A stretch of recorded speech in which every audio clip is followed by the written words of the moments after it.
iTiS World of Worship Fellowship. It's Thursday, so we do the weekly catch-up. The weekly catch-up means we discuss the top stories of the week from Uganda, from East Africa, and around the world. We are taking a break for Christmas and the New Year. I hope you guys are all fresh, or you've been refreshed at least, and ready to take on the New Year. Of course, a lot of things have happened. Broke off.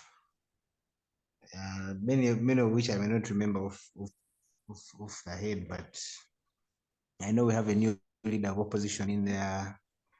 I know we have lost a couple of prominent people, including today we lost Honorable Cecilia Ogwal. There have been a few scandals in there, including the one we're joking about just now, about a certain city pastor in Kampala being shot, or his bodyguard being shot. A lot of things have happened. We may not go over them in this session, but maybe subsequently we'll keep bringing up one or two issues. The biggest story making news is from Uganda, and I think this is also international. As far as the non-aligned countries are concerned, at least, they are holding a summit in Kampala since Monday this week. And for that reason, everybody is busy. The last 2 days I've been on the road, sirens blaring from all directions. I've been chased off the road. Hotels are busy, the security personnel are all over the place. We have to host our visitors. Pavers and capstones have been painted. Streetlights have been put up in record time. Roads have been repaired in record time, at least those where the delegates are going to pass. So really, it's been quite a hive of activity here. And of course, it brings us to the big one. What does Uganda benefit from this summit? And of course, there are two. There's another one for G77 that starts next week, Monday. So what does Uganda benefit from this summit? The non-aligned movement is the biggest collection of countries after the United Nations. So I think that is significant. The UN has the biggest number of member states. So after that, then the non-aligned movement has the second highest. So what does it mean to be non-aligned? And non-aligned to who or to what? Those are some of the questions we need to ask ourselves. But of course, we are assuming chairmanship in this. I think for the next 3 years. What does that mean when we are chairing the organization? What do we hope to achieve? Of course, the conference hasn't ended. We haven't seen the conference resolutions and things like that. But I think even before that, there should be other benefits that we can talk about. Yeah, so that's what we're going to start with. And then we'll talk about a certain teacher who was chatting with his female student via WhatsApp, a 15-year-old chatting with a 41-year-old. And then the guardian of the girl, I think, noticed that the girl was behaving in a strange way. So she took over the phone. I think they had tapped her phone. And then she took over communication with this teacher. The girl didn't know. So, and then the guardian lured this teacher. If I may use the Luganda, he told him, Jangu kuweko, let us meet in some place. My guardian is away. The guy traveled from Kono Mitiana. Then, of course, the police was there. He was locked into a trap. So, shall discuss that. What is the... Of course, opinions have been divided, as you may imagine. Some saying he didn't commit any crime. He had not yet had sex with the girl. So what crime is he going to be charged with? Others are saying these are pedophiles, and so on and so forth. Teachers always feast on their students, And then interestingly enough, I think yesterday a notice came out, a presidential prerogative of mercy, where he pardoned 11 prisoners, including the former NSSF MD Chandi Jamwa. Those of you remember him. He had a few scandals a few years ago. He has been serving a 12-year sentence, which was upheld by the Supreme Court in 2020. He had only served 3 years, and then the president decided to pardon him. In the interview he gave to the media, he says he was also surprised. So maybe he actually never asked for this. Maybe somebody works behind the scenes. We don't know. But also, interestingly enough, because there were 11 on the list, the other 10 prisoners, now ex-prisoners, were all sex offenders, if I may use the word. They're all either rapists or all their crimes were related to sex offenses. That is the interesting thing. They were majorly unknown, most of those guys, and I think ladies. But yeah, so of course we ask ourselves why were these guys actually pardoned? What is the story behind the story? Okay. And then of course we'll talk about Cecilia Ogwal. Like I said, she passed away today in a hospital in India. Very sad. I think one of the firebrand MPs we've had in this country, regardless of government or opposition sides. She's been one of those very, very powerful politicians in this country. And then in our social talk, we'll talk about there's an education review commission happening, chaired by former Education Minister Manya Mushega. Of course, they're inviting proposals and views from the public, but also the educators and people like that. So a certain Dr. Muganga was appearing before that commission a couple of days ago. Was it yesterday? And then he made a lot of suggestions, including removing UNEB, or should I say reforming UNEB? Okay. Reform UNEB, take away S4 and S6 exams. Let examination be progressive, what I've forgotten the actual word he used, and so on and so forth. And then among the proposals, again, he proposed that boarding school should be banned. Boarding school should be banned. The parents are abdicating their responsibilities because they have boarding schools, they just throw their kids there and then run away. So he said, when every child is in day school, the parents will have direct responsibility.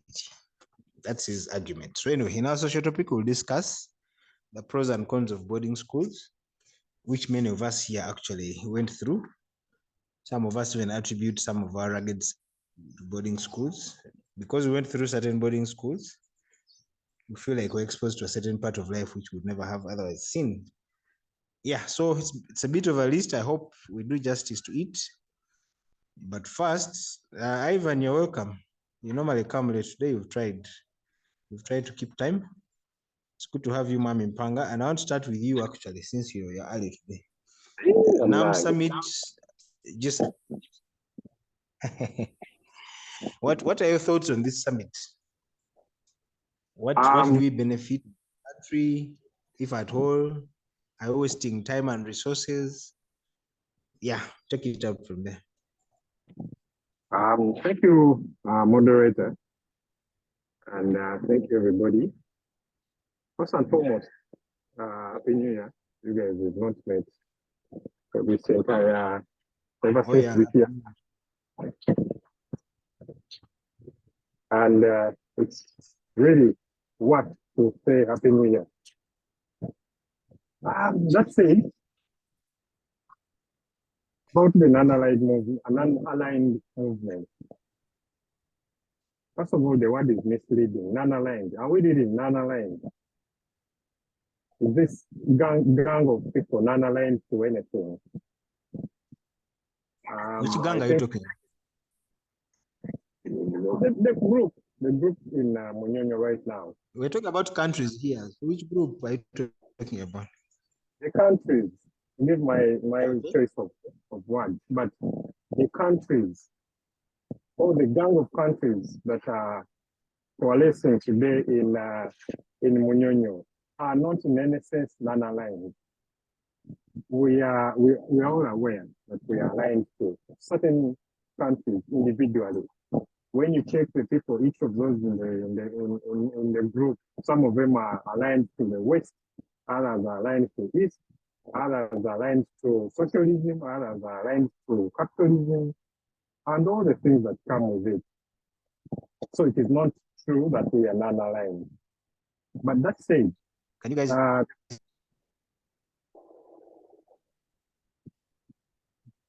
Yes, moderator, can you hear me? Yes? Yes, I can hear you. Continue. Yeah, so the question of whether or not we benefit as a country or Ugandans is that I don't think we benefit because, first of all, what is the agenda? We saw the first day the meeting started, people were advocating for Palestine, Gaza. How does that benefit me or you as a Ugandan? But largely, do we actually get a chance to look at the agenda of this whole movement before we signed up? Have we reviewed the agenda and found it, in line with what we believed in as we signed up?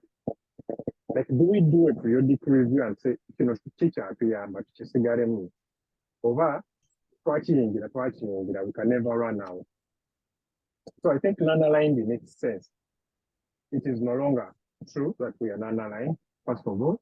It is no longer beneficial because who is even sponsoring non-aligned movement and what is the agenda behind non-aligned movement, So moderator, I am on the road, that's why a bit unclear and noisy.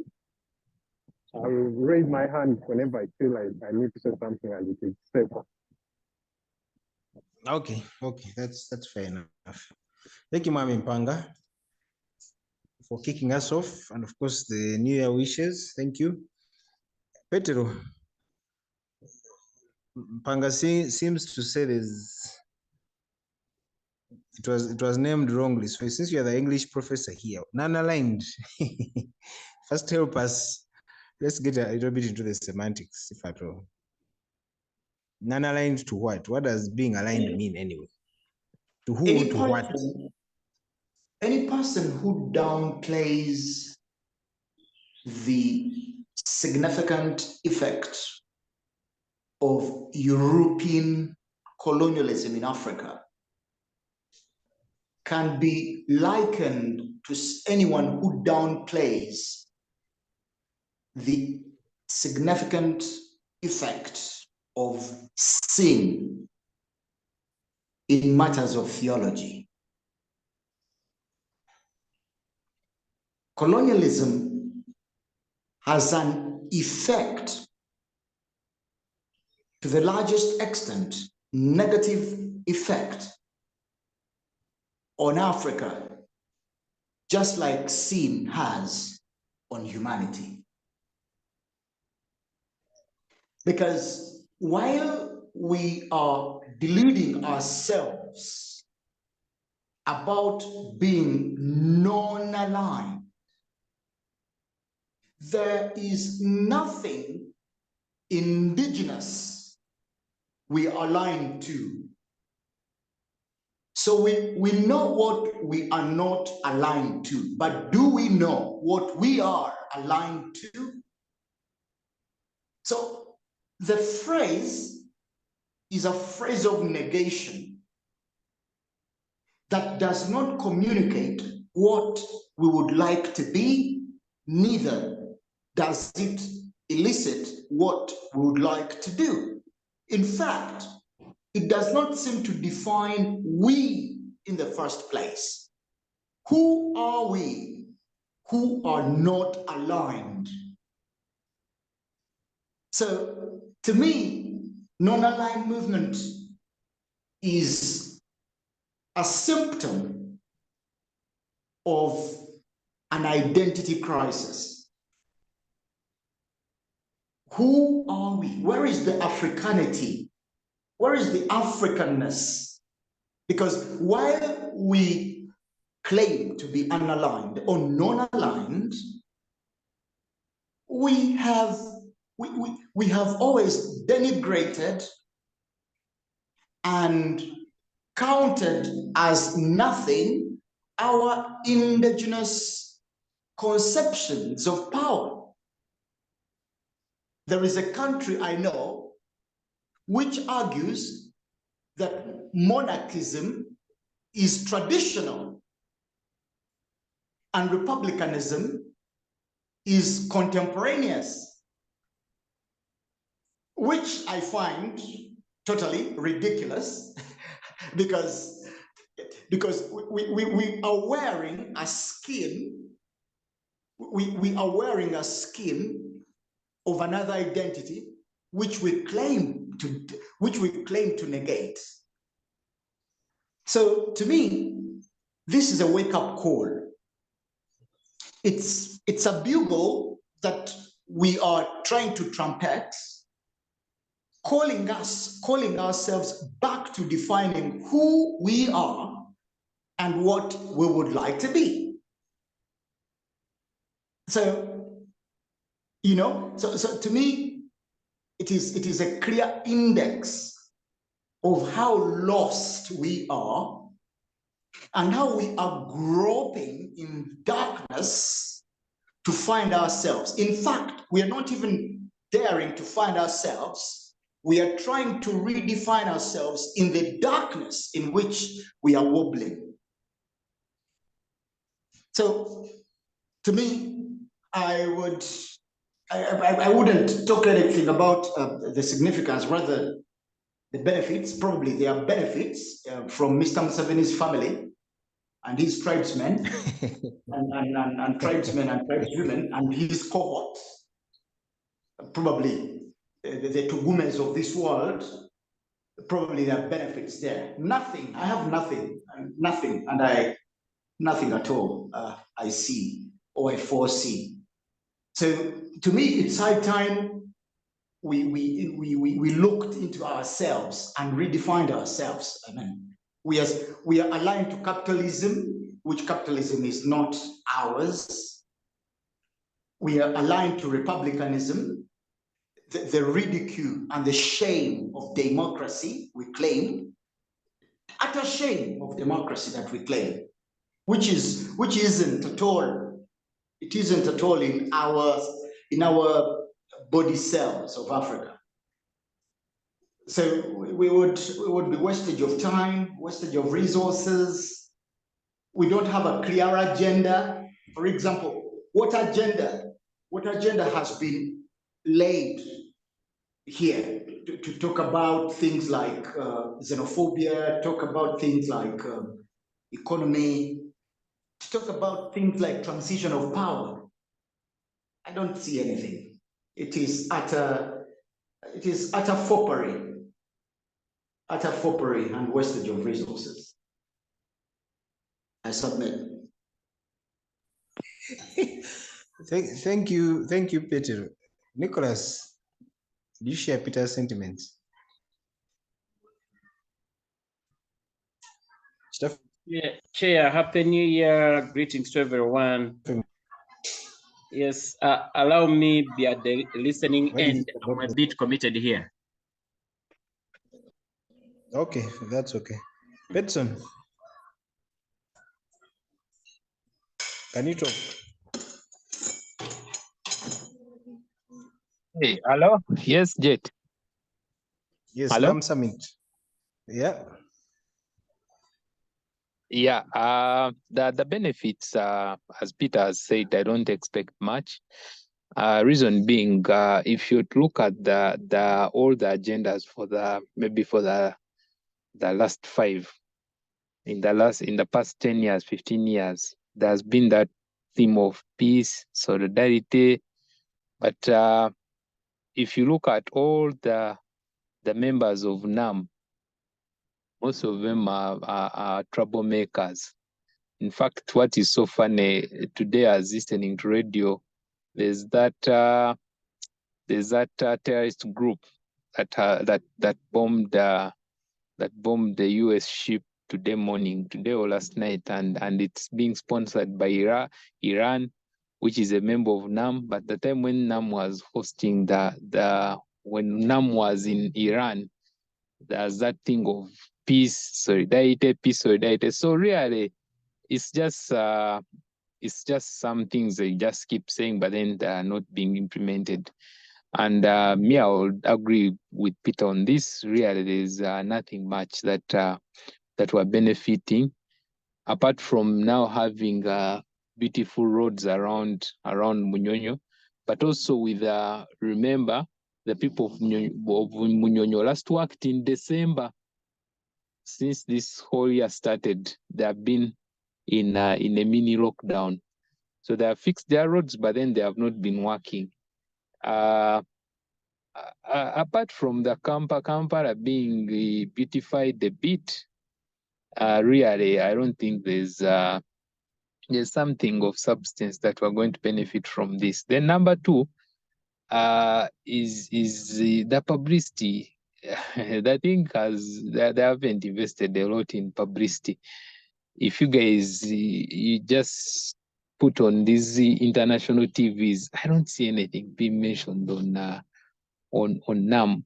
When I compare it with Chogamo, why is it? Because by that time we were still in the village and we think it was a big thing. But here, this one has lacked that vibe. I don't know if it's only me who is seeing it, but it has lacked the vibe. Either it was not publicized very well, or it's not an important summit as we think that we would take it to be. Yeah, apart from that, and then also the other one, do you know they picked all government cars? I think they expected to have so many guests, but guess what? I think 3/4 of those cars are still parked at Kororo. The people didn't turn up as expected. So there's also that thing. I think as of yesterday, only about 3 heads of states had come here. So you can really see the world that we're living in right now. I think all the presidents are probably not comfortable with just because just imagine if we host so many presidents, like all heads of states like we did in Chogam, then our security will be stretched. So some presidents, and remember heads of states from these NAM countries are those authoritative heads of states where their stay in power is how many guns are around you. So also that mistrust, the conflict in this world, probably NAM has actually showed the status of peace in this world. Thank you. Thank you, Ped. Isaiah. No, let me start with Tom. Tom, do you agree that NAM is just painted curbstones and street lights, and I don't know what else, but there's no substance behind that? NAM is the Ugandan political stupidity. He never said Jamwa. Moderator, omanyisi bagende Sydney never stripping us street lights this the regulation of NAM. Nga bwe twatwala emmotoka z'aba government workers tujja kuzizaayo. Era ze kyensabirira singa tufuna enkiiko za NAM nga 10 mu mwaka, gavumenti eno eyinza okugwa. Nkyagala nnyo ab'ebyokwerinda babeere ku bunkenke beekyawe babakuba amasasi. Tom. Kyakyanke. N'okulemye okusimba bitooke mu pothole oli mu kukyakyanke simanyi biki. Ekyokusimba ebitooke mu pothole si kyamagezi n'abo bakikoze mu ssimu. Bwe basimba ebitooke mu pothole kigenda kusuula gavumenti ekyo kyo. Badde manyi kinasuula gavumenti ekyokusimba ebitooke. Tulaba nti buli alowooza bw'atyo muwumba tuutu. Ekyokusimba ebitooke mu potholes kisuula gavumenti.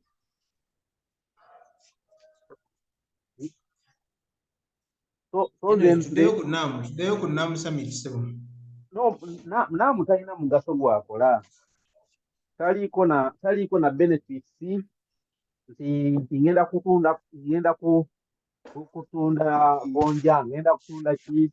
Taliiko completely. Kirowooza nti NAM kyamagezi nnyo. Kale sebo kangende wa Isaiah yabawulira amagezi agali mu NAM. Teeka mwe temugalaba. Isaiah.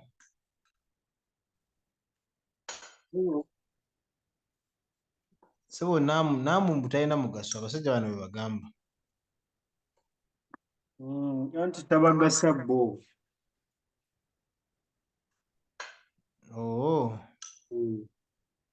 Agasa baani? Agasa bannayuganda abamu. Wakati wetuwogerera omanyi nze saagala nnyo bintu bya fitina, ndowooza kye kinkumidde mu bwavu. kuba kaakati State House yafulumizza budget y'ekyo era yafulumizza ssente. Bannannyini wooteeri abagenyi basulamu tebasuuliramu bwereere. Stage za boda n'ekibuga nga bwe kibadde zaakyuse, tekikyali congested nga bwe kibadde mu nnaku zino abagenyi bazibaddemu. So waliwo omuntu avuga obulungi mu kibuga. Tutegeeraganye.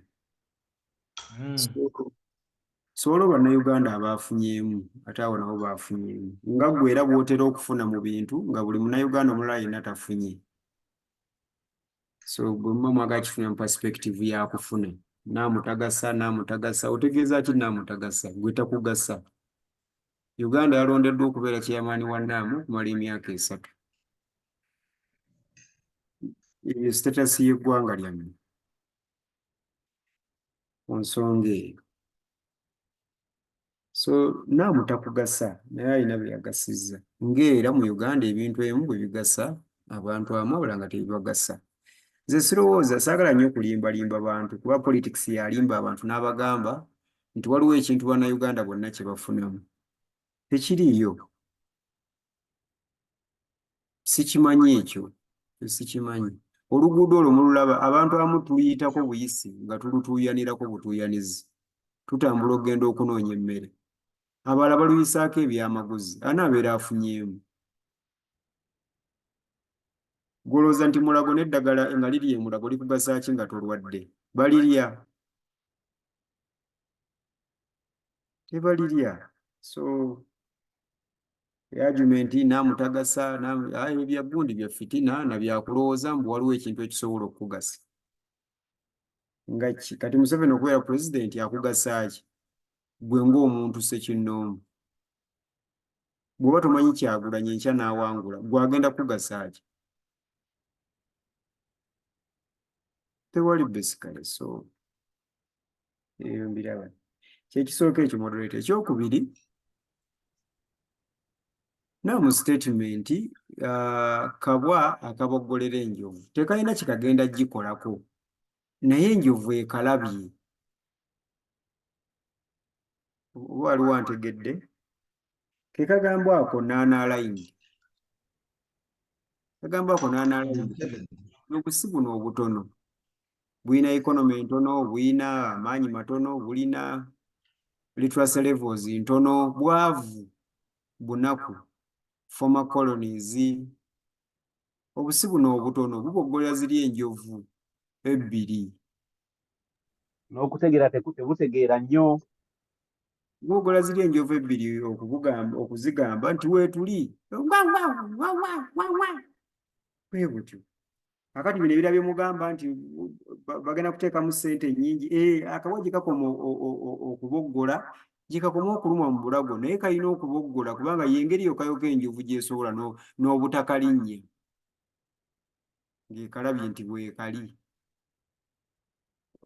So n'analayindi ekyo kitegeeza nti ensi zino enjavu zikoze statement eri agawanga gali ag'amaanyi agalwana.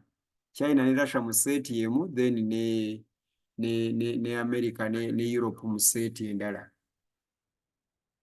Kakati ekyo ndowooza nti kikulu ekyo, first of all.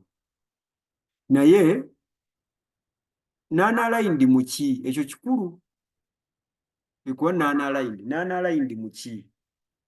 Nze ndowooza basically n'analayindi mu ntalo. Bwe watabeerawo ntalo, amawanga gali alayindi. Kuba bwe kiba nga munnaamu mulimu mawanga ga Africa gokka tugeze. Bwe mutuula mu lukiiko olwo, ngeza bugeza nti konneeti ya Africa yekoze n'analayindi. Bwe mutuula mu lukiiko olwo, mwogera olulimi olufirika oba mubeera alayindi ku language y'abali bwe mutali.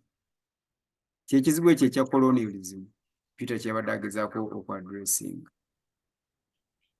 Then resources ze mukozesa, then funds mutule mu economy yammwe. Abantu bwe mutali n'analayindi ku bo balina kye baparticipatinga mu economy yammwe nga bwe bakijja mujja kufuna obuzibu.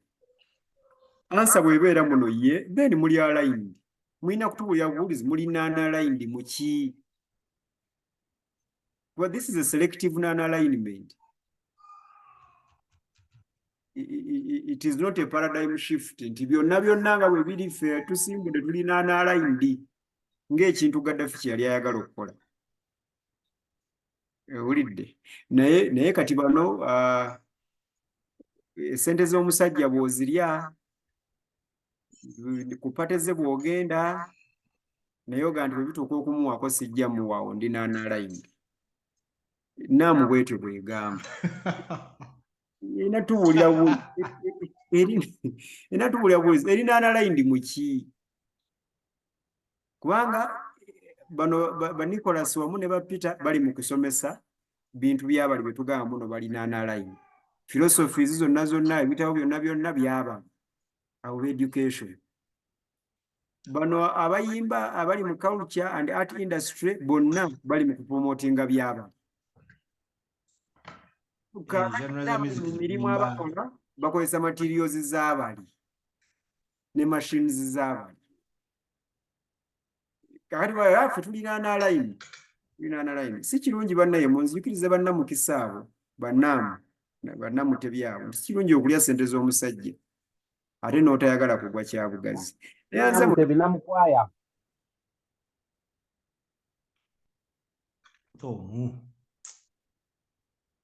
amaliriza point tugenda kukirala maliriza se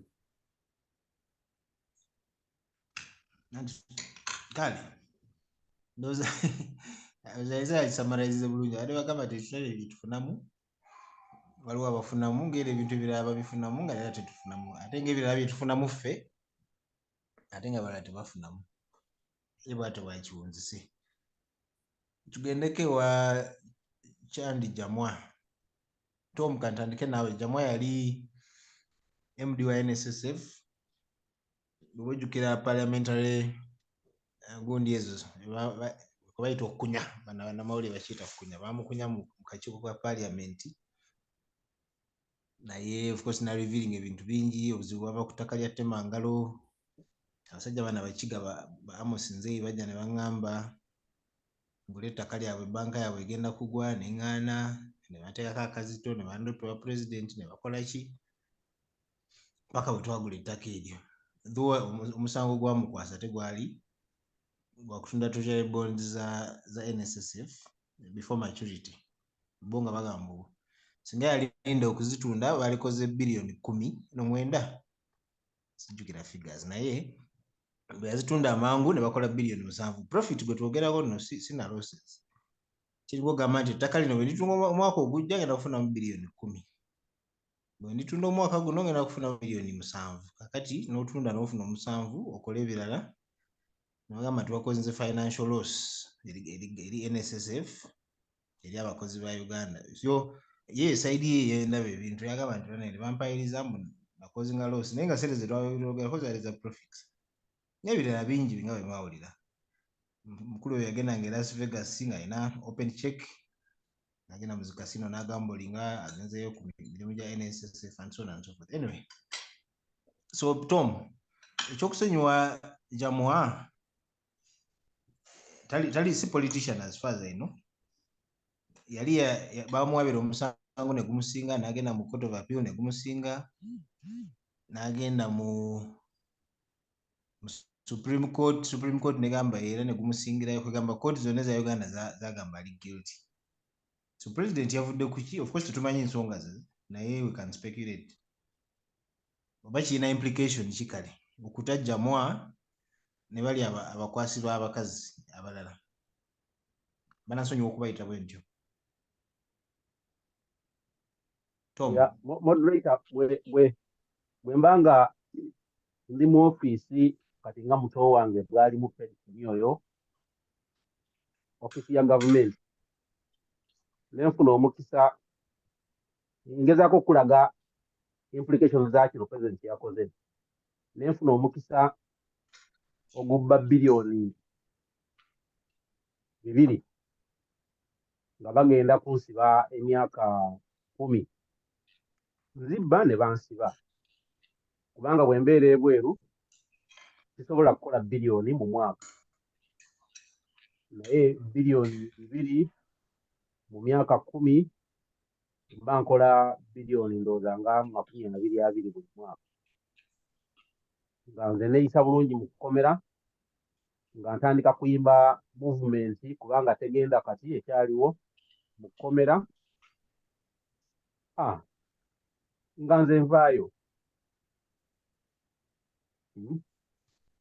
kuba kati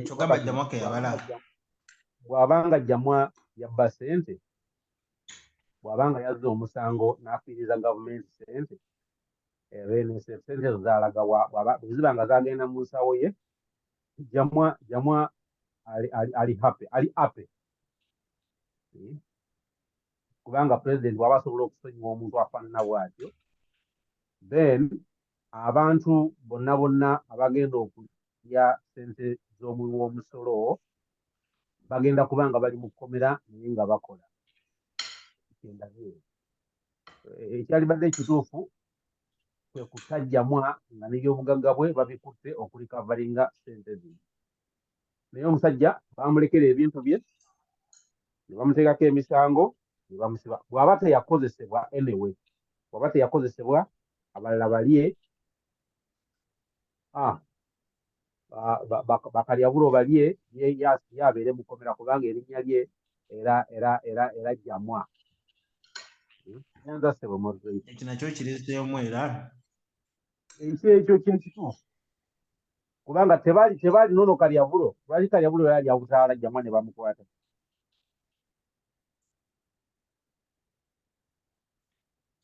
kale Tom toyanziza Peterson who was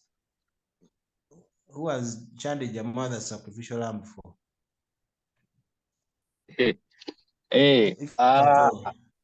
Jet, maybe if you first go to another person, I'm just entering a road. Kale. Petero. Namuli busy olwaleero yavuga onakola ki? Petero, Peter.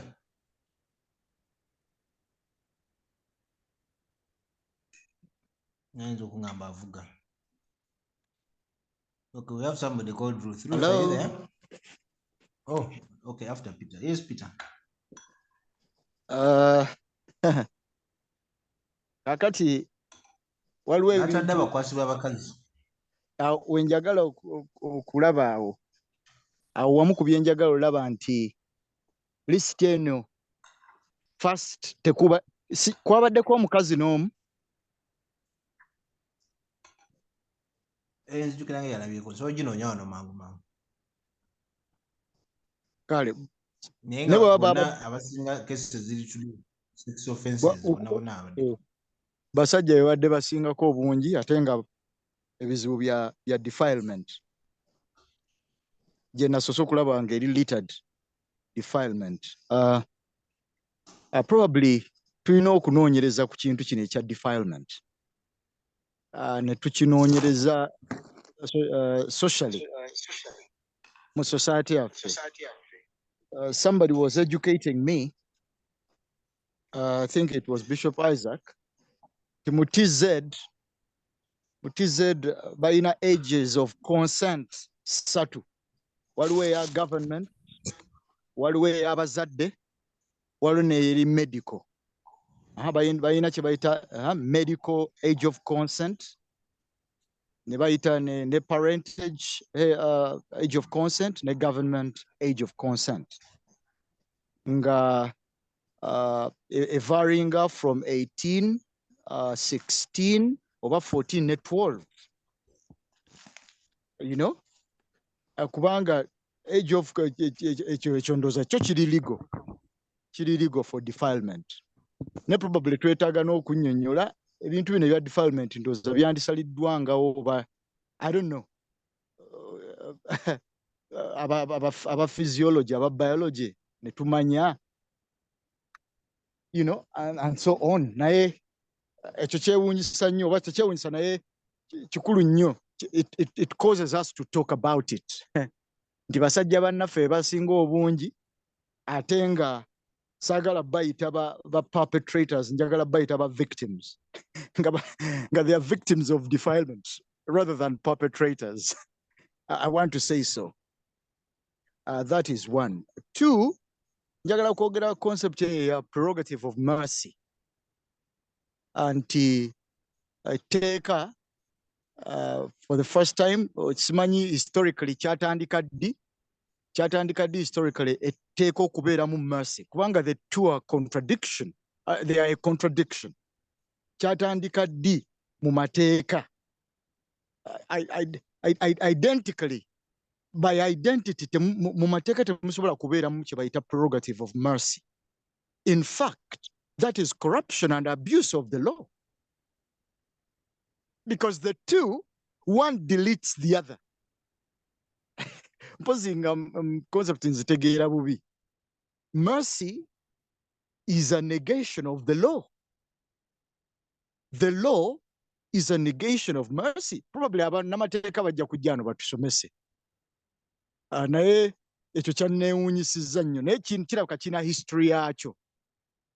Kubanga bw'omala okugamba nti nno ono amateeka gaamukwata yatta enkya n'omala n'ogamba nti abadde ng'alina kusavinga lifetime imprisonment ate enkya n'ogamba muwadde prerogative of mercy. Ekyo saakitegedde mu mateeka naye bannamateeka bajja kutuyigiriza probably. Then ekisembyeyo Jamwa ye yali yabba ssente za NSSF oba yali omu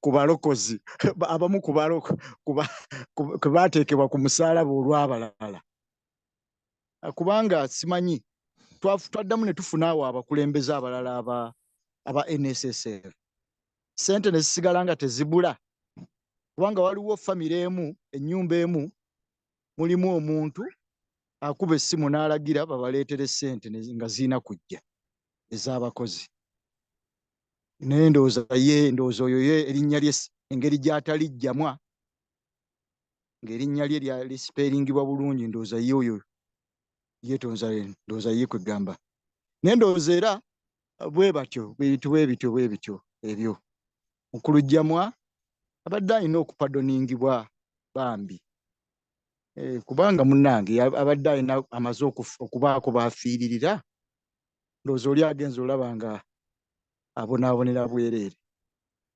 Sebo njagala kumalira nja kusoma nkomekkaawo. Kale sebo kyempulidde mu submission yo ndowooza era tujja kufunayo time endala tubyogereko. The first one was prerogative of mercy.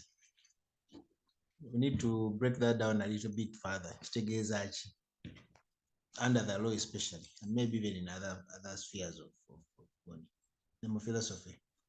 Ekyokubiri kya age of consent nakyo kikulu. I think we need another topic specifically about age of consent kubanga ekintu kye bayita defilement mu mateeka ga Uganda I think is 18.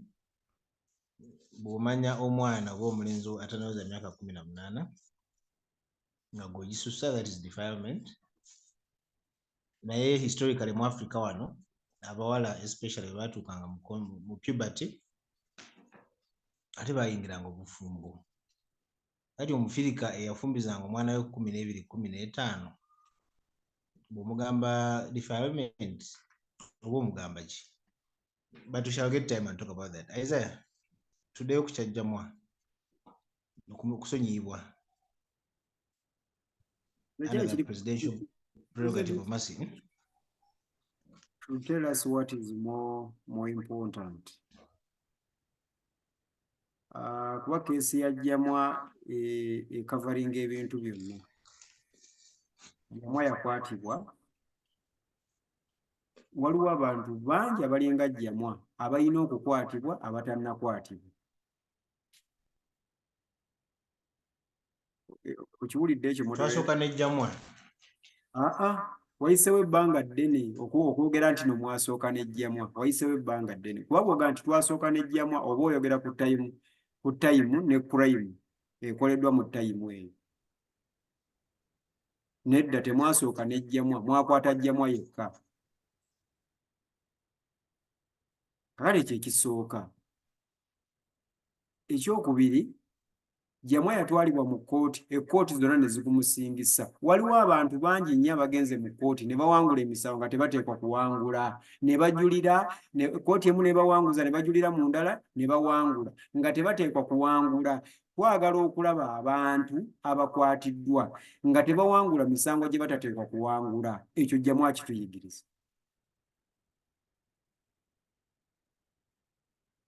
Ekyokusatu, Jamwa yasonyiyiddwa. Mr. President, waliwo abantu abagwanira ekisonyiwo. Tetugamba nti no Jamwa tagwanira kisonyiwo. Nedda, buli muntu agwanira ekisonyiwo. Naye waliwo abantu abalala bagwanira ekisonyiwo. Boono obasonyiwa ddi era otya? Ebyo moderator ndowooza nti bye bisinga obukulu. Bino ebisigadde tebina nnyo mulamwa, naye omusango gwa Jamwa nze kyeguyigamu. Abantu bangi abateekwa okukwatibwa bali ku kkubo tebannakwatibwa. Lwaki? Abantu bangi abatateekwa kusinga misango bagisinga. Lwaki? Abantu bangi abakulu bagamba amannya gaabwe ge gabawonya. Ono Jamwa oli kati ekyo kyekizibu. Kati then ekitegeeza justice system nabbubi, poliisi ne security nayo nabbubi. Kakati ate ne presidential pardon nayo nabbubi. naye ogitwalidde mu musumba. Anti biri bisatu. Biri bisatu. Aba prisons batuwe record tulabe obanga Jamwa priority okuweebwa ekisonyiwo. Sigamba nti naye ayina kubeerayo. Moderator wa information. Mpanga Sebo wagambe ejja kuwanika omukono ngulabye. Moderator mbadde sagala kusazaamu mwami tumuwine nga amapointi ze. Naye simanyi nsobola okwogera neeyongerayo kubanga oyo mwana wa mungi, mwana wa waka. Ne bw'alinnya mu budde ne lwetubumuwa. But kyembadde njagala okwogerako ku nsonga ya Jamwa nti omwami Museveni ayolesezza nate obutali tugamba ayolesezza lawlessness using the law. Mu ngeri nnyingi ze tuzze twogerako wano ng'akozesa amateeka okumenya amateeka. Usually abeera sendinga message. Now njagala abali ku mukutu guno tutegeere message ki mwami Museveni gy'abadde ayolesa olwaleero mu kutajja Jamwa. Mwami Museveni agezaako kugamba Jamwa kati bane mumanyi Jamwa bwentegeeza mmwe abalowooza nti muli part of the group Jamwa nti nsobola okukwata n'enkupanyugayo all I care ne mala n'enkujjayo ati wili tubona ovundirayo.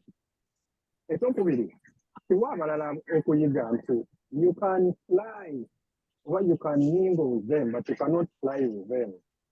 Jamwa is a symbol of reflection.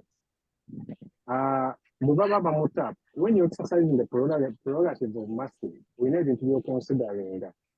Are you, Mr. Museveni, telling us now that Omusango Jamwa gwe yakola tegukyakola makulu, kati Jamwa is free to go? Therefore, abasigadde musobola okugoberera Jamwa. Mwami tumwine ng'abadde agamba nti Jamwa okumuta abalala bangi balina okuteebwa. Tuzze tubanja abantu baffe abattibwa, abantu baffe abali mu makomera nga bavunaanibwa kuwonya ku ntebe ya mukulu. Esi tugiwonyako obuwonya. Alina gwe yabba, talina gwe yatta naye ogamba omukulu nti omanyi constitution gye waleeta gwe n'owandiika egamba nti tusobola okuggyako ate eyita mu kalulu, tuyita mu kwekalakaasa, abo yabakola n'abasuula mu makomera, tetumanyi nabamu gye baalaga wadde emibiri gyabwe tetugirabangako. So abo bo nga tabata. Era n'abuuza ekyo ekirala nti okuva Jamwa bwe yakola ekintu ekyo tebaddangamu kubaawo akwata mu nsawo ya gavumenti ne bwe twogerera kati mulinde bino binna musimanyi nti G77 bigwe bangi bagenda kuvaayo tebamanye nti bazikwatamu but because si bajjamwa tewali kigenda babaako era sitande NSSF yali nnene nnyo emabegako awo yaleetera n'omukulu okumuggyawo namugamba omanyi sokoddeko ewaka abantu basobole okwerabira kubuzaabuza abantu nti kati gwe katuleete ono omulugwala tumanyi oba muteeso ajja abeerewo tusokudde ewaka kubanga bantu bakizuula nti waliwo omukulu akubira essimu n'oleeta ssente kati tusooka oveewo so symbol ya Jamwa I think is a symbol of reflection wasigaddeyo nammwe abaagala enkyukakyuka nti mumanyi essuubi tuyitire wano oba tubireesonyiwe sebo neyanza sebo tuyanza mpanga adamanya tuwa information kumbe okola submission kale Isaiah ne sebo nange neyanza tugende ku kirala. I think the point has been made. This criteria president jakozesa okusonyiwa abantu suubira amateeka ano agagamba prisons zisobola okurecommendinga nti bano abantu list eno reason gye batera okuwa is good behavior ono yeyisiza bulungi ate abuza emyezi mitono oba emyaka mitono osobola okumuta ne ku keesi ya Jamwa tetumanyi tunabiwulira.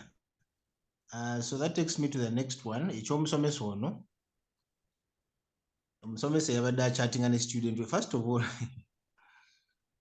ebibuzo bingi answer ntono according to first of all omwana ono lwaki alina essimu nga ali 15 ekyo kigwa muzadde bw'amala okuba n'essimu gw'omusomesa mukulu ani baadde bamuyitaani oyo guy erinnya ndirabire ochattinga otya n'ono omwana Ssenfuma tutandika n'okukola appointment butusinkane wano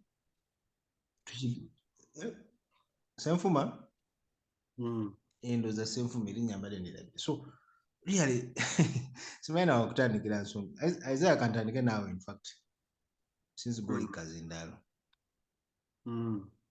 and then of course okumusetting up ne bamuyoola nga tanakomitinga musango ogwo abamu bagamba legally talina musango gwakoze okukyatinga n'omwana yali tanakuggusa nsonga eno ati mugenda muteekako musango ki mu kooti abalala bagamba abasomesa bonna balya ku bwana bwaffe kagamba there are so many issues mweno kesi golowooza otya ekisooka omusomesa kankitandikire wano mu lubiri ekisooka kibi nnyo ekyagudde ku musomesa oyo kya nsonyi omusomesa okutandika okwegwanyiza abaana basomesa naye era kikulu nnyo njagala kwogerera abasomesa kikulu nnyo okutegeeza ensi nti bw'ogeraageranya engeri abasomesa gye bakwanamu abaana n'abaana engeri gye bakwanamu abasomesa abaana basinga ku basomesa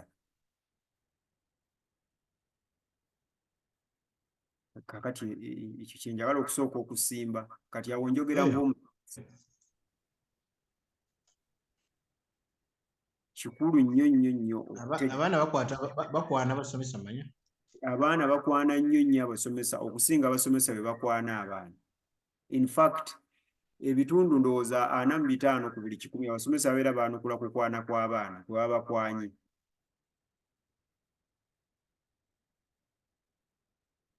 naye olw'okuba nga ye omusomesa alina obuvunaanyizibwa obutakkiriza ng'akwaniddwa n'obutakwana mwana bw'abaawo ekibaddewo wakati w'omusomesa n'omwana omugugu omunene ennyo gubeera ku musomesa ekyo kimu ekyokubiri kyekigambo omwana omwana y'ani age of consent tanaweza 18 age of consent kwegamba omuntu kwegamba mu nsi y'emu tutendereza omwana agaggawadde ku myaka 15 ne tumuwandiika nako naye ne tukungubagira omwana eyeebase n'omusajja ku myaka 16 oba waliwo omuntu anantegeera. Actually Musumba ow'emyaka 15 bw'agaggawala tumugyawo ne tugamba kati ofuuse musajja naye ng'akyali mu 15 balinjala kwongera kutugenda mu maaso. Naye kakati owe-16 bwe yeebaka n'omusajja mbu age of consent nga tuwanuuza tetwagala ku n'omusajja yenkana atya? Omusajja yenkana atya kasaba musajja si nsonga. Kati bw'oba n'emyaka 25 munnakyalo, bw'oba n'emyaka 25 ng'oli muwala n'ofumbira omusajja wa myaka 45 aba akusinga emyaka 20. Awo waliwo mutawaana. Nedda sewa. Kakati ono Ssenfuma alina emyaka 4. Omuyizi yabadde n'emyaka 16. Amusinga emyaka emeka? Mingi. Myemeka. Twagala babala. Ana mugumu ono wa 16. Ana ku 16. 24. Kakati tewaliyo bafumbo ng'omusajja asinga omukazi emyaka 24. Nga babasinga n'emyaka 3 gye bali. Kakati ekibuuzo kyange kibuuza age of consent yeeriwa? Kuba consent kitegeeza nti yeesaliddewo, si bwe mugamba. Kakati bw'aba nga yeesaliddewo, omwana yamuwa atya ennamba teyeesalirawo? Genda mu maaso nkuwulira kati. Kakati mwe abazadde ew'omusomesa avuddemu, abazadde abaagenda okumuwa essimu mwagimuwa nga musinzidde ku age of consent oba nga temusinzidde okwo? Mwali mumuwadde ttooyi yakuzannyisa? Nze nkuwuliriza. Manyi oluusi mba njagala okuwuliza omwana wange nga simanyi. Anti omwana wo talina age of consent tasobola kwesalirawo. Ate kati gw'omuwadde essimu tasobola kusalawo. Twamuwa essimu asomereko ebintu bya online. Era yeetaaga data kye kyatuguza simu card. Okusoma kitegeeza kugezesa value web abasomesa we bali wano. Ekitegeeza nti asobola ogeraageranya NB n'asalawo, si bwe kiri?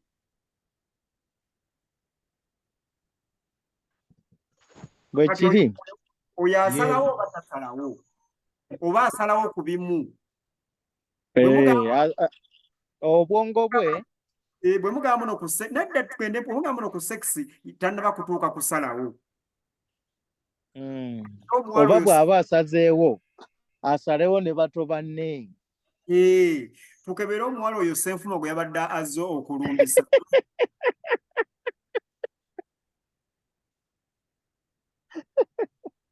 Mbeerera oyo omuwala nga bwe mwamulabe mu bifaananyi n'engeri gy'ayambadde, oyo mbeerera? Anti si mbeerera, naye ffe kye tujjawo kiri bwe kiti nti gwe sekanolya weerimbise weetadde ku kaana okeewaggako ogenda kukayuza. Ekigambo omwana obwedda kye tuzimba, omwana ali ludda wa? Mu lugero luno lwa Ssenfuma n'ono omuyizi, omwana ali ludda. Omusomesa ye tumulabye, kati njagala munkeberere omwana nze gwe nnoonya. Omwana ali ludda kubanga kye mugamba basomera e Makerere si baana b'e Makerere. Baana anti kye tugamba kyeŋŋambye abavuga booda si baana ba booda. tuufu kyeŋŋamba nti brackets nti ow'e Makerere kyandibadde kisaanidde abeeremu eyo liigi ye. Waliyo under 17, waliyo under 15, under 10 ne big league. Anti kakati munnakya Edrisa nabawadde dde ekyokulabirako ne mbagamba nti waliwo abafumbo ng'omusajja asinga omukazi emyaka 24 oba ng'omukazi asinga omusajja emyaka 24. naye ng'ali mu 34 omusajja ali mu 5. Anti tuli ku age difference sije tuliko. Bigiri. Biological oyo omwana tazaala ali mu kifaananyi ne Ssenfuma. Azaala. Kati biology abeeganye ono si mwana muto. Kati Ssenfuma mumukwatira wa? Etteeka lya gavumenti mwe mumukwatira. Etteeka lya gavumenti tulibuuza lyasinziira ku ky'okugamba nti ono mwana. Kuba Ssenfuma yabadde tazze kumutuga. Yabadde azze kumukozesa by'asobola. Era nga bakkiriziganyizza. Yabadde azze mutuga. Ekyo tebaakitugamba. Yazze n'ebikola mu nsawo kale. Yazze n'ebikola mu nsawo. Ne kakiisi. Tanatandika bikozesa. Yazze n'ebituga mu nsawo. Nga bigenda mutuga. Nga bigenda mutuga oba nga yagende. Yabadde agenda okituga oyo omuwala.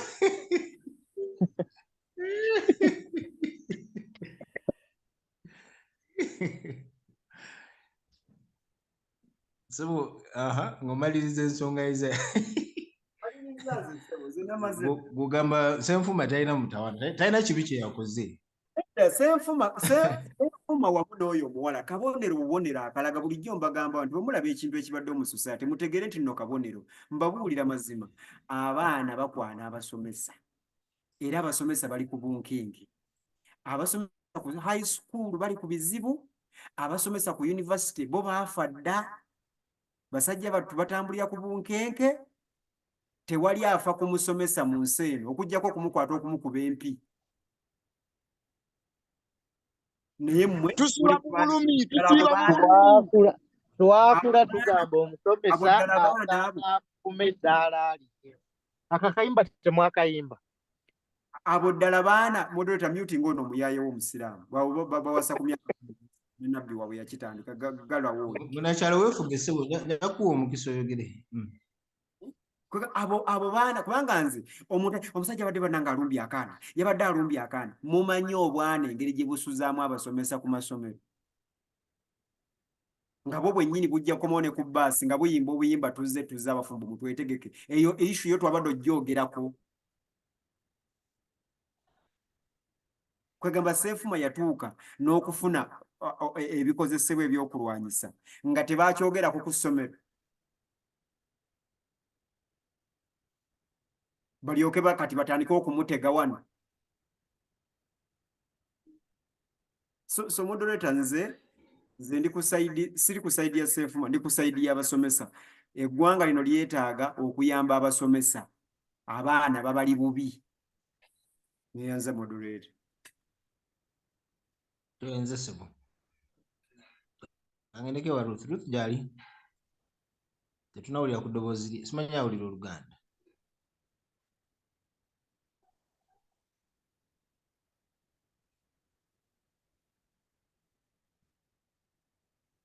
Listening post mu parliament kale kangendeke omusomesa omutendeke atubulire Petero, how big or how bad is this challenge? Atubulire lwaki bakola ebintu ebyo.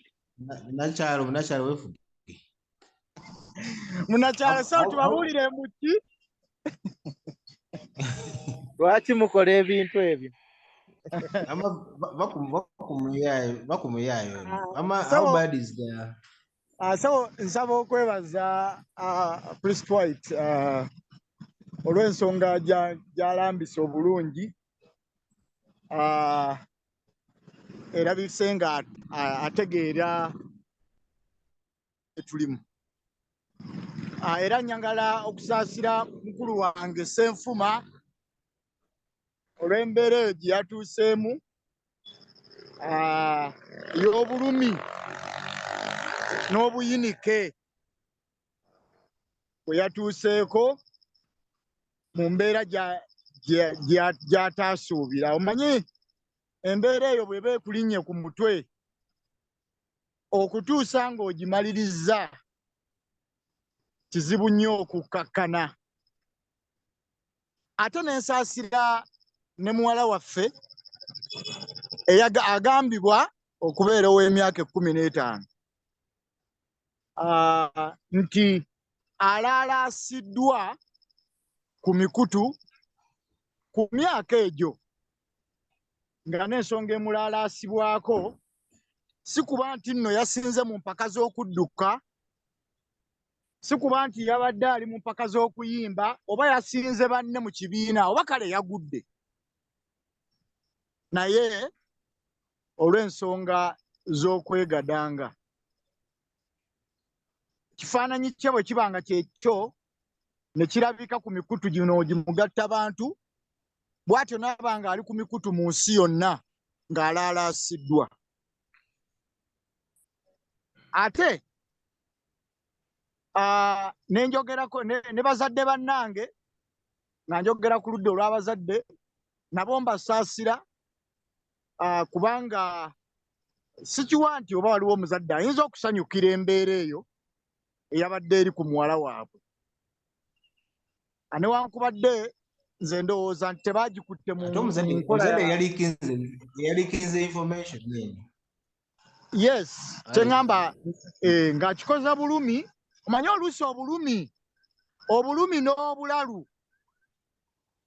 oluusi akaguwa akabyawula si kanene. Omuntu bw'abeera mu bulumi. Ogambye eki?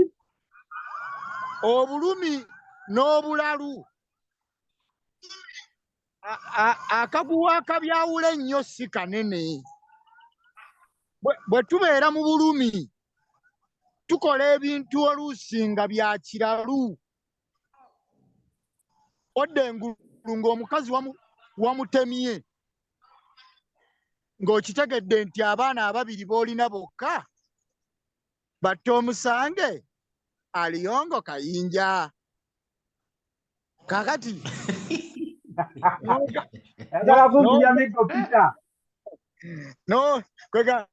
okakana ng'omwana mutemye, Isaiah bamukubira bukubizi nti Pito omutwe yagugyeko ne guzannya. Bannaye Pito waffe. Ne Pito mugenda omutuukabuko mu kaduukulu nga mugenze omukyalira mubuuza Pita kiki ekyabaddewo ng'anyenya bunyeenya mutwe. So bazadde bannange bakoze ekintu nga bo kye bakoze, oba oliawo nga balowooza baprotectinga muwala waabwe. So njagala okulaba bwentyo, naye ka tweyogereko abaana baffe bano abawala betusomesa oba betuvunaanyizibwako okusomesa, oluusi munnaye batuyitirirako, naye naffe ndowooza twetaaga okuyambibwa. Tuyambiddwa tutya okwekomaakomako, kubanga munnange weekomako. Kati nze nayingira profession nga nina emyaka 23, kakati nina 39 kumpi 40. Neneekomaakomako weekomaakomako, naye ogenda okudda engulu nga 45 tegiweze. So kwegamba nga nange ndi awo, Mukama akyatuyambe buyambi nti tetunnakwatibwa nnyo bangi. Kati kyotuva olaba naye nga Mukama yatuvuddemu, simanyi oba Mukama nga yatuvuddemu ne bageza bakola okunoonyereza. Annange simanyi oba ne ba HM basukkawo ne ba board of directors, kubanga ne ku nkaaga tuyinza okuzaala abalongo mu baana abo. Mukama atuyambe buyambi. Bye byange kankomaawo.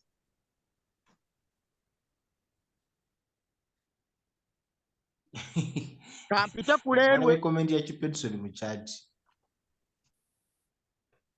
Kisiru nnyo Kipedson. Tom, ndiwo.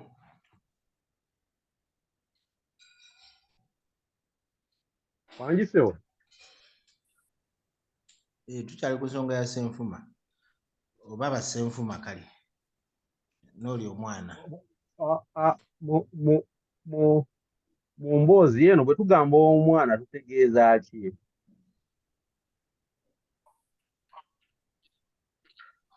Era Anji? bwe tugamba omwana tuba tugamba ki? Tutegeeza ani? Atanaweza miaka 18.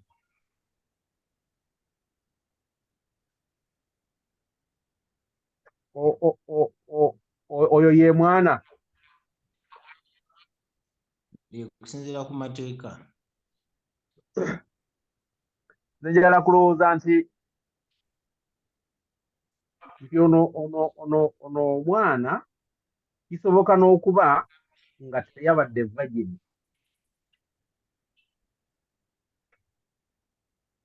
Bw'aba nga yabadde virgin, omuzadde yakozeseza olukujjukujju ne yeefaananya omwana n'aliwali ng'ono omusajja amuseetinga amutrapinge bakwate omusajja.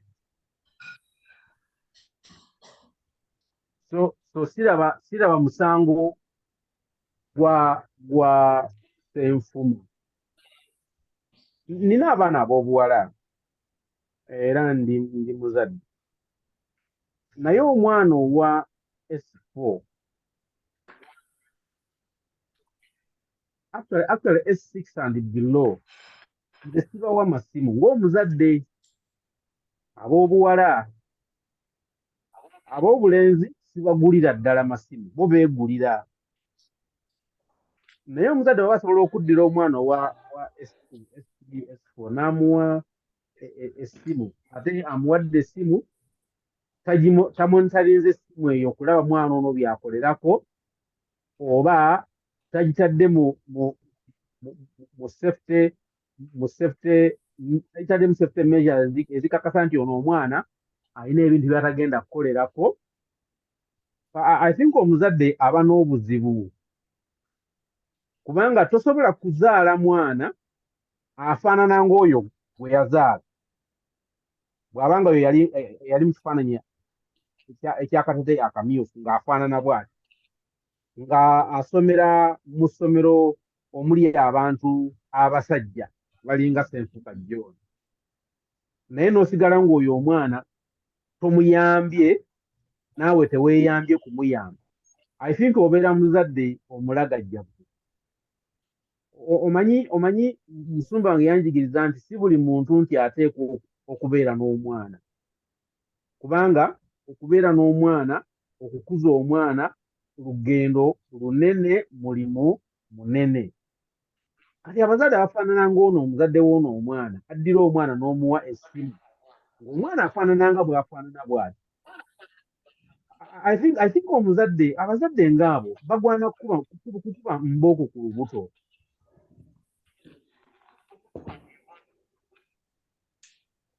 Kubanga balinga abagamba nti abasomesa bo tebalina musaayi gutambula, abasomesa bo tebalina feeling. Kubanga singa oyo omusajja yabadde gaadi akuuma gate, kavidiyo ako tekaalifulumye, era singa yabadde wa poliisi tekaalifulumye. Naye kubanga musomesa ate ono omwana gy'asomera, twagala okulowooza nti abasomesa bo tebalina ntuunuusi mu bo zibaleetera kukola ebyo tusobola kukola abatali basomesa. Moderator nsaba nkomeko awo. Twenze Tom munakyalo wendowooza ku ndowooza z'abalala. Well, ebya Ssenfuma ne Nanfuma oba y'ani omuwala erinnya ndowooza tebalyogedde oba nze ataalifu. Ndowooza kyandibadde kyakuyiga eri abazadde n'abasomesa.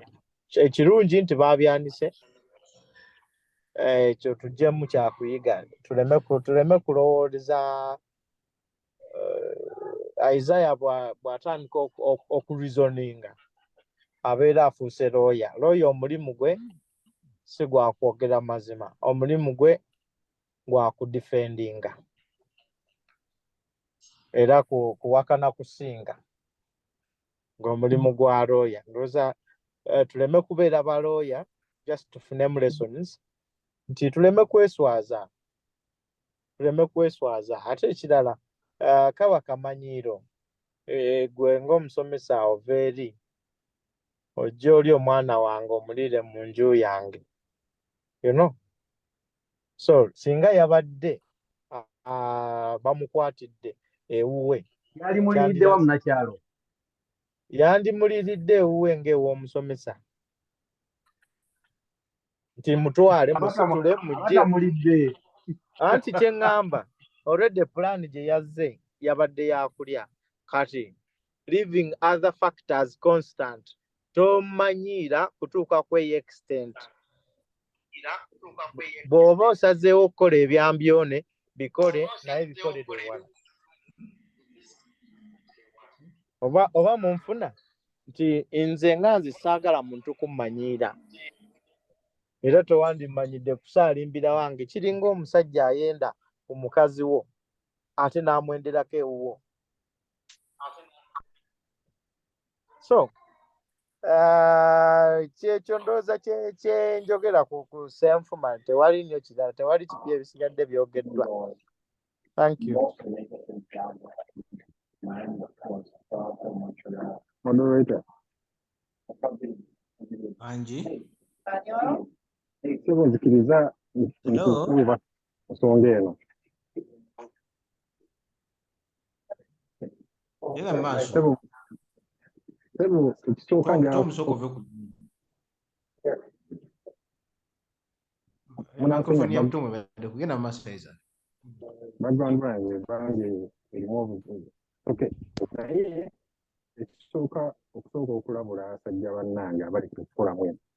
Yonna bw'obanga onoolya katukozese olulimi okulya kuba ffenna tukimanyi weewale nnyo okugenda awatali wawo eyo point namba emu mulikirawo okubeera abakopi bannange twalabye messages za Ssenfuma n'omwana muwala bangi omuwala yagezaako mugamba nti tugende mu loogi Ssenfuma n'awoza ezo ssente za loogi nja kuzikuwa Ssenfuma ayinza okuba nga bw'omanyi abasomesa bano gavumenti yammwe we omusomesa ajja kugamba babasasula kitono anti gavumenti yammwe yabaavuwaza yate talinaamu bantu za loogi naye as a matter of principle awatali wawo ng'omusajja ofunirawo n'amaanyi mu butuufu gajjawa sigwasasulawo siwawo naye n'oyagala ng'ogenda oliirewo but Ssenfuma oli omwana muto omulira waka w'abazadde be nedda ekibi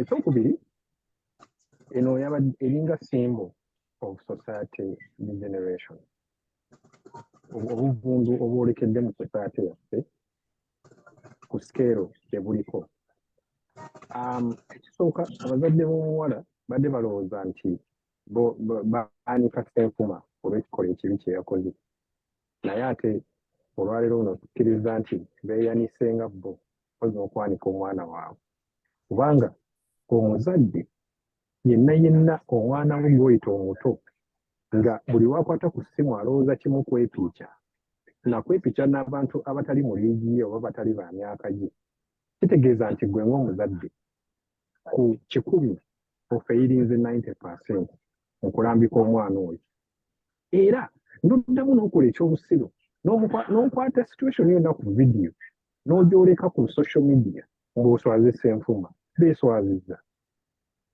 naye nze siri moralist era saagala kuva eri neewaana enganze bwe nkola ebirungi ennyo naye nze nja bagamba mu siniafo we nali mu siniafo nga sirowooza nti n'omuntu yeepiica nali fala maybe abamu bamuyinza okugamba but kisinziira ku nkuza y'omwana kati tuddeyo ku nsonga ya Ssenfuma ku kye yakoze Ssenfuma kye yakoze kibi kubanga okusinziira ku principles eza society kibi n'amateeka agafuga eggwanga wadde tusobola okukitunuulira mu ngeri endala nga Ssenfuma aba talina musango kubanga oyo omwana wadde muto ligale naye si muto in terms of society perspectives and many aspects of the life we live in kibi n'olwekyo tetusobola kukikondooninga naye ekikolwa ekyabaddewo kiraga society nga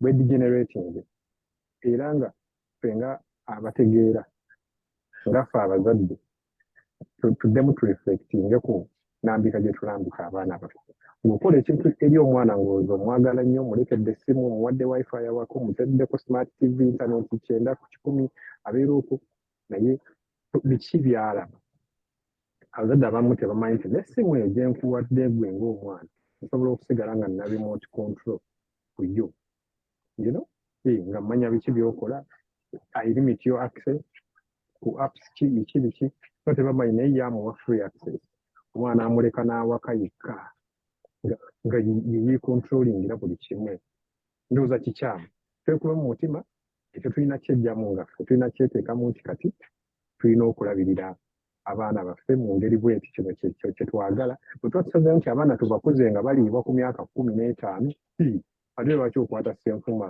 akatambi ng'omukuba empi gwani anakkuba kubanga naawe mwennyini osaana okkubibwa ng'omuzadde neyanza ssebo kale sebo tweyanziza tugaze dakiika 25 tetumala kukola social topic yaffe nali njagala tugendeko ewa Cecilia Ogwal maybe twogere ku ligasi ye n'ebintu bye tuyinza okumuyigirako oba okumujjukirako ekyo tutera kikola abantu abadde prominent we bafa wiiki eyo tutera okuboogerako so but kantandika ne Petron, can you talk? I want to talk about Cecilia Ogwal. Of course, she died as FDC. She was UPC for the longest time. There have been so many clips of her I've seen on social media, how she was an iron lady, participated in the Constituent Assembly, making the Constitution, and so on and so forth. In some circles, they say she's been one of the suppliers of beans and maize to UPDF. I don't know how true that is. It's very true. But let me start with UPED. Cecilia. The Uganda has lost a very, very good, first of all, a lady and a politician. And I can just mention a few people that can be in that category. A few ladies that can be in that category, the likes of Kadaga, the Kariba.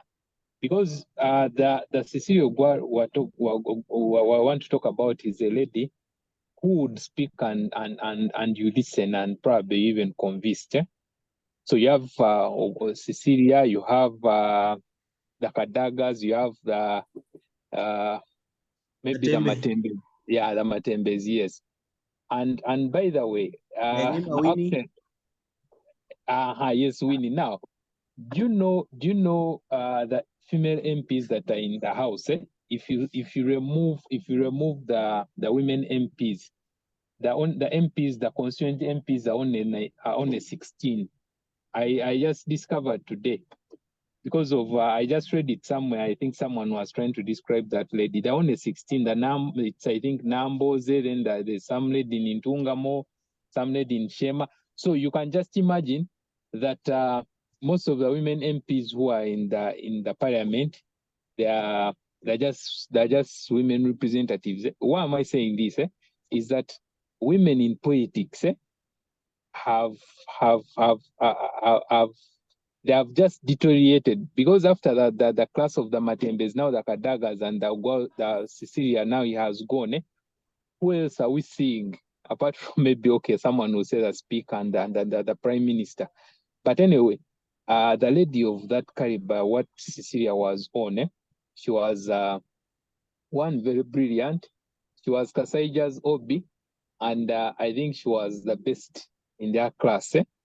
Then she's served in all the governments. I think from Obote 1, she was Museveni's supervisor, which I didn't know. In the president's office, she was working in president's office when Museveni was an office attendant. So she's worked there. Then even when Amin took over, she stayed in the country. Of course, then she had some issues. There's this time when she was talking about a story where they captured the husband, and she had to go to Henry Chamber, who was the health minister by then, Henry Chamber, and then her husband had to be released. And then she came, of course, with Museveni. She was there, and she's been in parliament since since the days of CA. But one thing that we need to see about Cecilia is her objectivity. There's a time when they are discussing about rigging of the elections. And she gave a story. She said, I think in the 1950s, the time when UPC first came, I think 1961 or 1960. I'm not sure about the year. She was talking about how they rigged elections for UPC. And she did this with Ugunda, that Ugunda put on a very long-sleeved shirt, and they hid the ballots in the shirt. So when they went to the ballot box, the Rugunda, because the ballots had been hidden in the shirt, then he just powered them in the ballot box. So she was saying, you see, this rigging is not for NRM. The thing has been there even way back from the 60s. So there's that thing. She was that objective. She was one lady that yes, you could see that she's opposing Museveni, but she's opposing him on principle, not just being sentimental like the numbers is what their discussions, how they always skewed. So that's Cecilia. Me, that's what I can say. A very brilliant lady. She won a math contest in the 60s or in the 50s. Actually, some people, why they say that she was Miss Uganda, it was because when she won the math contest, the newspaper, instead of saying that this is she won the math contest, they made a mistake and put Miss Uganda, something like that. But she had never contested for Miss Uganda, but she won the math contest. So that's a lady that we have lost, and I think she was 77 years.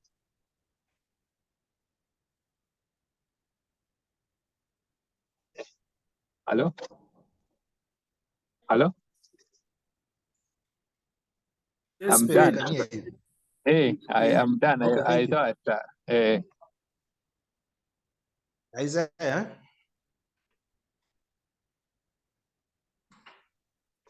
Sebo. Hey, Cecilia Ogwal, talking about her legacy.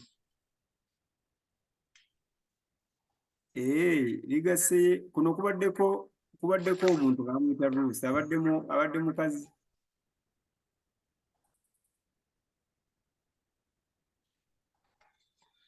Yaganye okwogera kati ffe tetumanyi gwe tubali tudiringa naye. Ate kati lwaki hey, omuntu by the way, Jet. Hello? Sorry, I forgot one thing.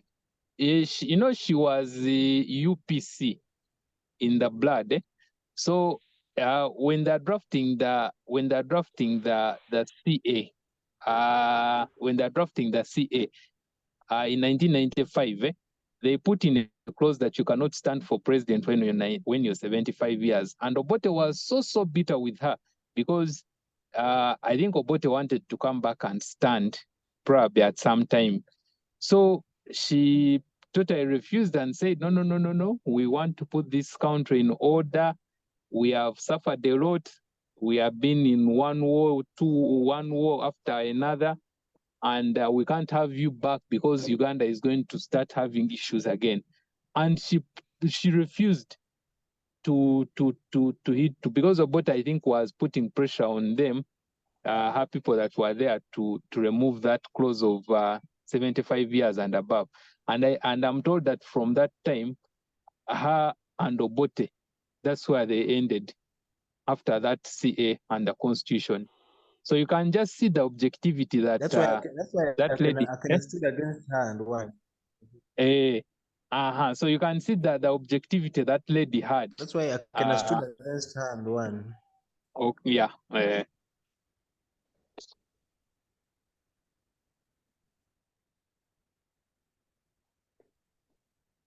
Moderator. Okay, Isaiah, you come first, then I go to Francis. Yeah. Nze ndowooza ebintu biri oba kimu. Ekisooka, Tuli ku Cecilia Ogwal. Cecilia Ogwal yawangula empaka za Miss Uganda. Ekyo kituufu?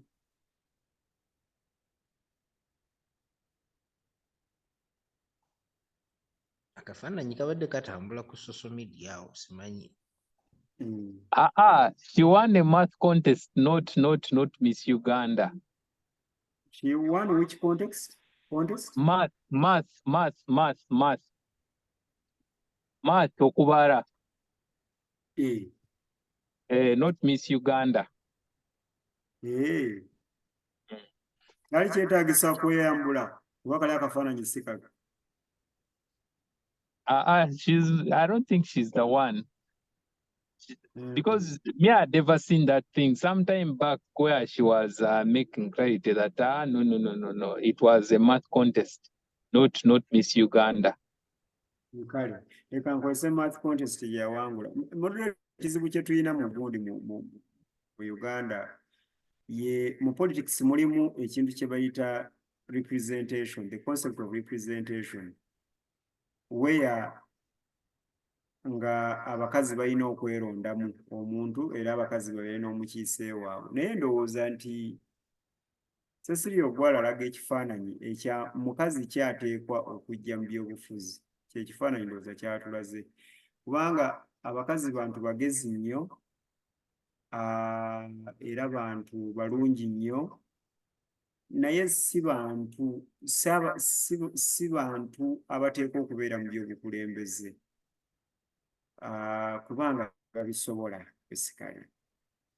N'olwekyo ensi zonna n'ez'abazungu nezibeera zipikaapika omwenkanonkano nazo tezibakkiriza. Hillary Clinton yawangula wano naye bwe yatuuka eri ne bamugaana ne bamuggalira kubanga bo bamanyi kyekitegeeza nti ogenda kukwata mukazi omuteeke mu ntebe fwa bw'otyo nga bw'oyagadde.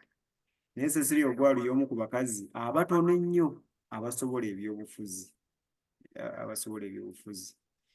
N'olwekyo kikulu nnyo okutegeera nti waliwo ekifo ky'abakazi, waliwo n'ekifo ky'abasajja.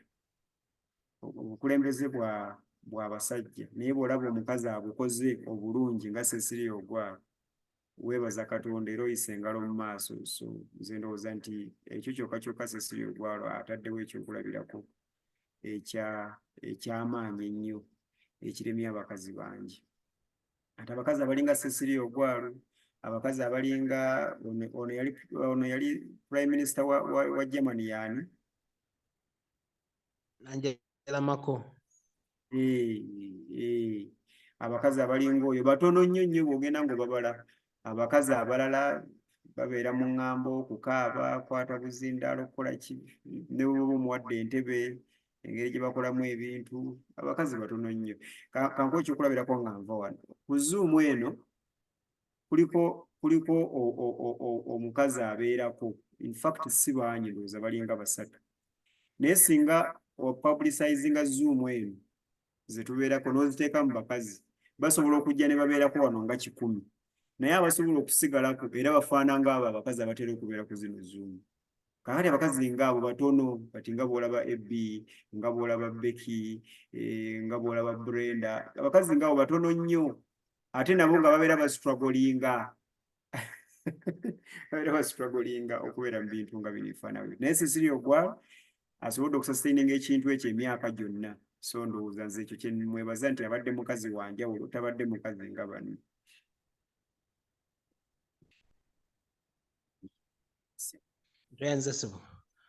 Francis, omukono gwo waguwanise dda. Sebo,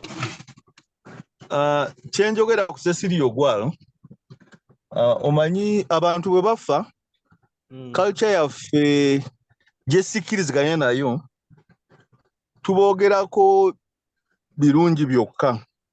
Actually bw'oba omuntu towali tomumanyi, n'ogenda n'owuliza eulogies ze, when he or she is being eulogized, oyinza okulowooza abadde malayika muffe.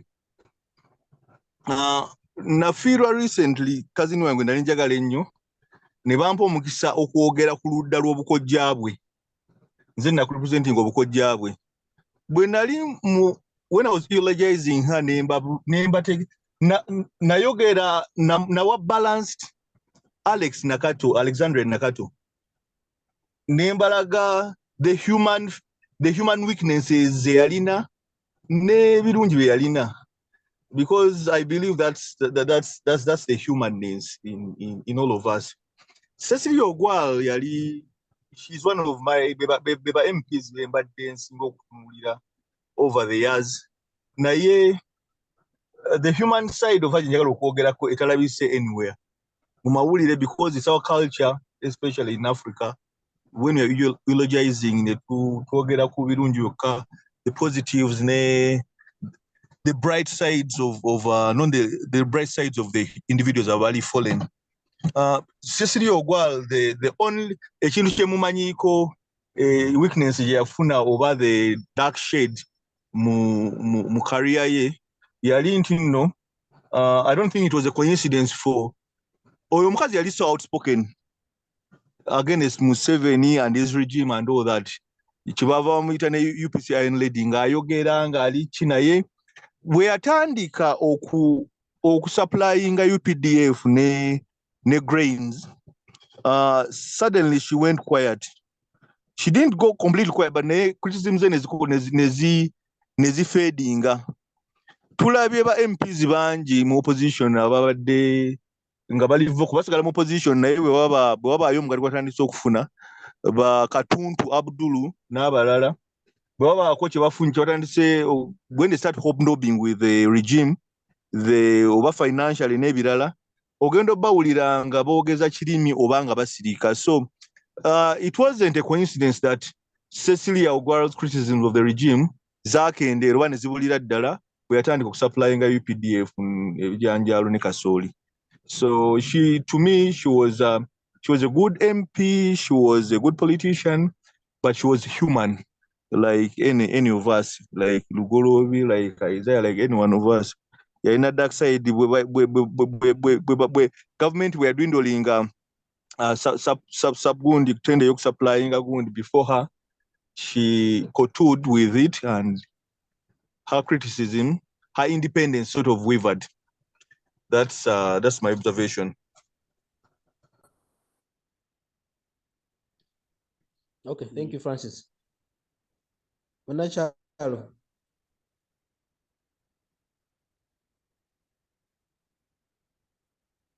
Munachalo Jari. Well, I'm driving. Let me just listen. Thank you. Tom. Cecilia Ogwal. Iron Lady nga bamuyitanga. Oyo nze sirina kye ngenda kumwongerako, sirina kye mumanyiko kiriawo. Manyi byanupu byokka kale. Mpanga ya drop is off. Okay, that's it then. Peter yina kyoyagala okwogera ku Cecilia Ogwal?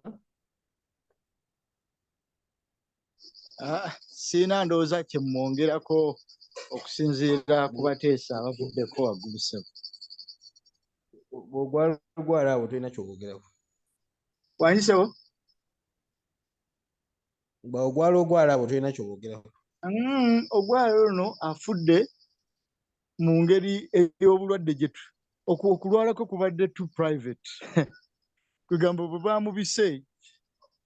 baamubise kyabadde kyekango. Simanyi okulwala kwe tekubadde nnyo mu anti kubadde mu kyama. Muri baseza anti muri basezi bagamba nti balwadde nga mutandika okukuba embuutu. Kugamba ye owulira nga weekanze era n'owulira nga alumwa.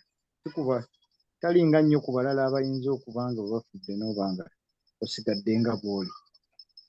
Naye ye owulira nga olinga asaliddwamukko. Ye tagwana kuliibwa. Wangisebo?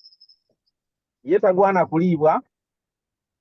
Oyo ye waakiri awuliramukko ku bulumi. Ne waliwo bano kati bano abaafu bano waliwo ababadde bafaafaawo. Ogamba munnange ekibi kituyambyemu kaawo. Nziyomaana muleke ssebo. Kale bassebo ebyokwogerako obudde butuweddeko tusigaze dakiika 6. Tetuyinza kutandika topic ddala. Dakiika 3. mpozi nga waliwo alina akatalekeka. Waliwo alina akatalekeka? Ayinza okuyisaawo kati? Olaba, actually, when you're talking about Jamwa, in 2000, I think it was around 2016, the time when he appealed and then he was taken back to prison. With my two eyes, I was at Village Mall, and Jamwa was there smoking. He was actually, then later he was actually driving some big car like a Land Cruiser. So there's always been that thing of Oba Musajja, has he been in prison? Or because also there's also that issue of whether he was actually even in prison. Me, I remember either 2015 or 16, he was at Village Mall smoking when he was supposed to be in prison. And he was supposed to be in Yuruzira in a yellow uniform, in the yellow uniform. Hey, are you serious? That's why you see, that's why I'm bringing it. Oyo Jamwa. Nange so let me testify. Nalabako Jamwa ku Garden City. Ng'alina kuba mukomera. Nasanga Jamwa ku Garden City. Ng'alina kuba mukomera nga Garden City. I also met him. Chandi Jamwa ya winning guys, we wangula paper mu SCS oyo. The guy of NSSF. NSSF ya. Go release lero. I found him at Garden City ng'alina kuba mukomera. That's what Francis ne Pedson nyina kyembuuza. Yes. Lwaki professional yamwe muli babbi bwe mutyo? Oli yafiira mu kkomera. Lwaki mubba? Omulimu gwammwe ogulimu obubbi. Fe tuli exemplary sebo. Lwaki bakola ebintu ebyo? Ate by the way nekirala Jamwa, I don't think Jamwa, the issue was on corruption, because I think Richard has even stolen more money. Even recently, there's a time when he gave a bribe, million over 2 billion to the board to renew his contract. Now Jamwa, as Jet was stating, his case that was arresting, the issue was that instead of making a profit of 9 billion, he made a profit of 7. So his case is that he should have made an extra profit of 2 billion, which he did not, because he sold the bonds. The Oraboyo Jamwa, that's why you see that thing, that conspiracy that he was not in prison is not there.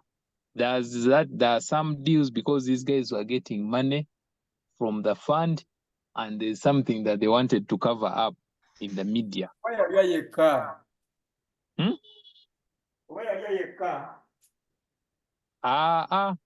He was eating with the big shots. That's why you see, I saw Jamwa with my two eyes on Village Mall when you are supposed to be in prison. If I can, I will one day get that picture and I send it to you, and you see the date and then compare the date when you were supposed to be in prison. Edison. Yes, Tom. Omanyi gavumenti bw'era ejja mu buyinza baagamba nga Museveni afuuka kapa afuuka kiyenje. Maybe you saw a hologram of Jamwa. Kati Olaba, now you see, when you're an accountant, there are some people that you look up to. Most accountants will be, because that guy was a very brilliant accountant.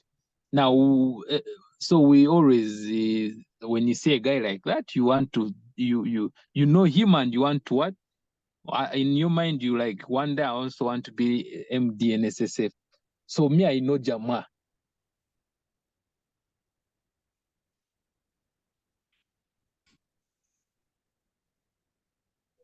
So maybe tabadde na mukomera all these years bade batugamba.